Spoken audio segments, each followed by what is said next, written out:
Welcome back to our channel. Today we're diving into one of the most fascinating and mysterious stories in the Bible. The moment when God turned a mighty King Nebuchadnezzar into an animal. Have you ever wondered why a powerful king like Nebuchadnezzar would end up crawling on all fours, eating grass, and living like a beast? What could make God send such a dramatic judgment, and what does it mean for us today? Stories packed with lessons about pride, power, and the sovereignty of God. And trust me, not going to want to miss the incredible transformation that takes place by the end. What happened to Nebuchadnezzar can still teach us valuable lessons today. And the truth revealed in this story might just change the way you see success, humility, and God's role in life. Before we get started, make sure to hit that like button if you're excited to learn something new, and don't forget to subscribe so you don't miss out on any of our future videos that uncover powerful truth. Be sure to stick around until the very end, where we'll discuss what Nebuchadnezzar's humbling experience means for you and how it applies to our daily walk with God. Also, we'd love to hear from you. Let us know in the comments what lesson from this story stands out the most to you. And don't hesitate to share this video with your friends and family so they too can be encouraged by God's wisdom. Let's dive right in and discover why God turned King Nebuchadnezzar into an animal.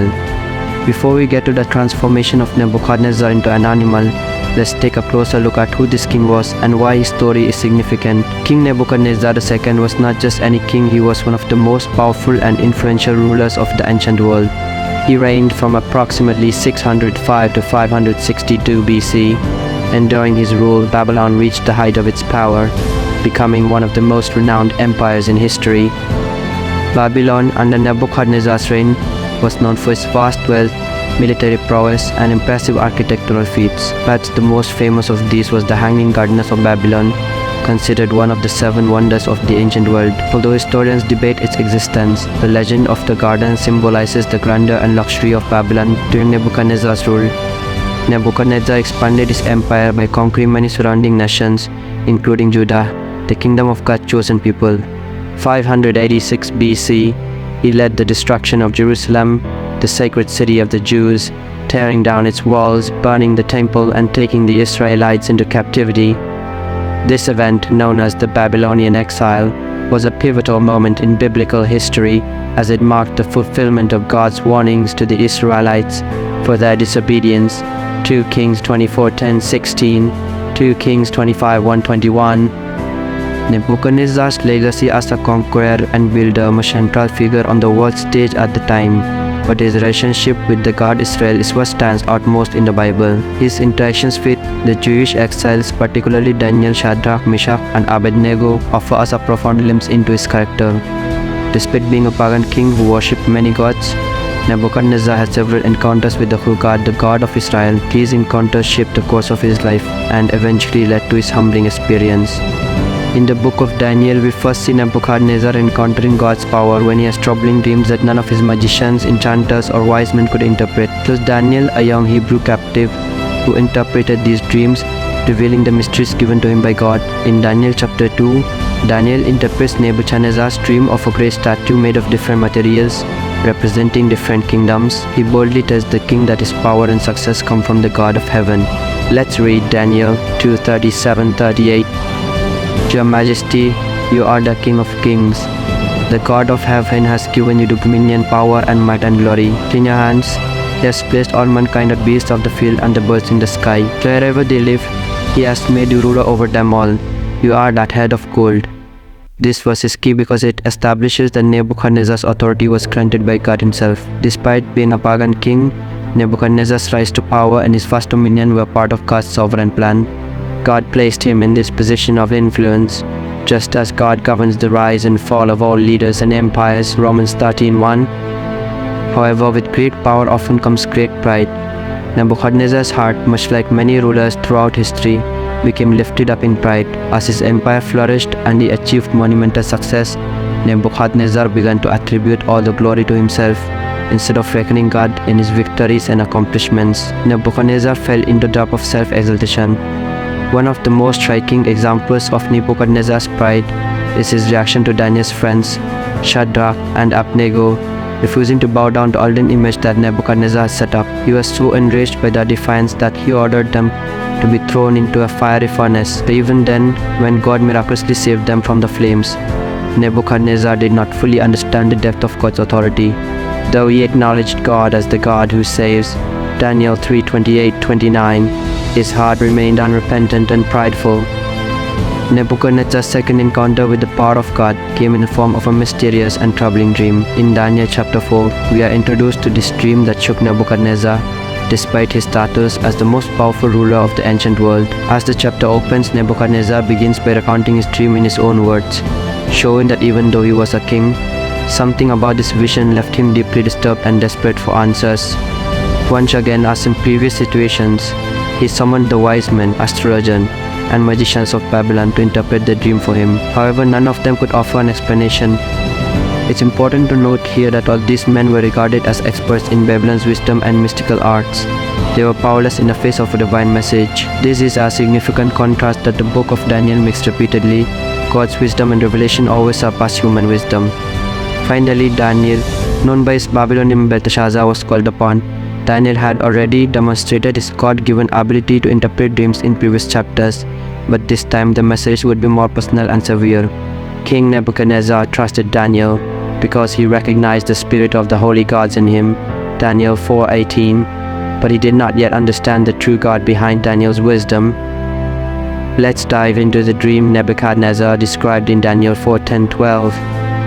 These are the visions I saw while lying in bed. I looked, and there before me stood a tree in the middle of the land. Its height was enormous, the tree grew large and strong, and its top touched the sky. It was visible to the ends of the earth. Its leaf beautiful, its fruit abundant, and on it was fruitful. Under it the wild animals found shelter, and the birds lived in its branches. From it every creature was fed. This imagery of the tree is powerful and symbolic. The tree was majestic, towering over everything, providing shelter and sustenance to all the creatures of the earth. This tree represents Nebuchadnezzar's kingdom. Babylon at the time was the world's superpower. It had conquered nations, controlled vast resources, and offered shelter to the many peoples under its rule. Nebuchadnezzar himself was at the height of his power. Unlike the tree, he was seen as the source of strength, prosperity, and security for his people. The tree was visible to the ends of the earth, a fitting image for Nebuchadnezzar, who saw himself as the ruler of the known world. Babylon's empire stretched far and wide, and its king was the symbol of power, wealth, and dominion. However, followed in the dream revealed that this splendor would not last forever. In Daniel 4:13-14, the king continues, "In the visions I saw while lying in bed, I looked, and there before me was a holy one, a messenger, coming down from heaven. He called in a loud voice, 'Cut down the tree and trim off its branches, strip off its leaves and scatter its fruit. Let the animals flee from under it and the birds from its branches.'" This is where the dream takes a dramatic turn. The once mighty and flourishing tree is ordered to be cut down by a heavenly messenger. This symbolizes the fall of Nebuchadnezzar, who was once at the pinnacle of human achievement. The branches are trimmed, the leaves are stripped, and the animals scatter. The kingdom that Nebuchadnezzar had built would soon face upheaval, and he himself would be removed from his position of authority. Yet the dream did not end with total destruction.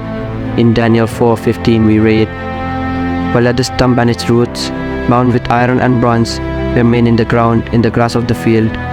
The stump remaining with roots intact is significant. It represents hope for restoration. God in His mercy was not completely destroying Nebuchadnezzar or his kingdom. Instead, this was a period of judgment and humbling, after which the possibility of restoration would be granted if Nebuchadnezzar turned from his pride and acknowledged God's sovereignty.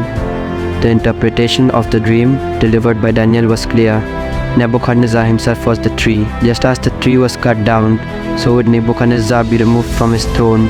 He would lose his royal authority and his kingdom until he learned a vital lesson, that the Most High is sovereign over all kingdoms on earth and gives them to anyone He wishes.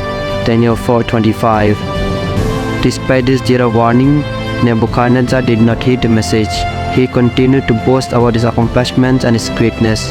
One day, while walking on the roof of his royal palace in Babylon, he looked out over the city and said in Daniel 4:30, "Is not this the great Babylon I have built as the royal residence, by my mighty power and for the glory of my majesty?"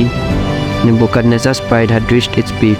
He failed to realize that his success was part of a much larger divine plan. God had allowed him to rise to power, and now Nebuchadnezzar was blind to the fact that everything he had was from the Almighty. Nebuchadnezzar's pride had reached its peak. He failed to realize that his success was part of a much larger divine plan. God had allowed him to rise to power, and now Nebuchadnezzar was blind to the fact that everything he had was from the Almighty. As soon as those prideful words left Nebuchadnezzar's mouth, judgment came swiftly. In Daniel 4:31-32 we read, "Even as the words were on his lips, a voice came from heaven. This is what is decreed for you, King Nebuchadnezzar. Your royal authority has been taken from you. You will be driven away from people and will live with the wild animals. You will eat grass like the ox. 7 times will pass before you until you acknowledge that the Most High is sovereign over all kingdoms on earth and give them to anyone he wishes." Immediately Nebuchadnezzar's transformation began. His mind was taken from him and he lost his sense of self, becoming like a beast of the field. The great king of Babylon, who once ruled over a vast empire, was now crawling on all fours, eating grass and living in the wilderness. His hair grew long like the feathers of an eagle and his nails like the claws of a bird. For 7 long years, Nebuchadnezzar lived in this humiliating state, experiencing firsthand the reality of God's power and sovereignty. His once glorious palace was now a distant memory, and all the pride he had in his accomplishments was stripped away. But even in this judgment, there was a glimmer of hope. God had not destroyed Nebuchadnezzar entirely. The roots of the tree, bound with iron bronze, remained. This was a symbol of God's mercy.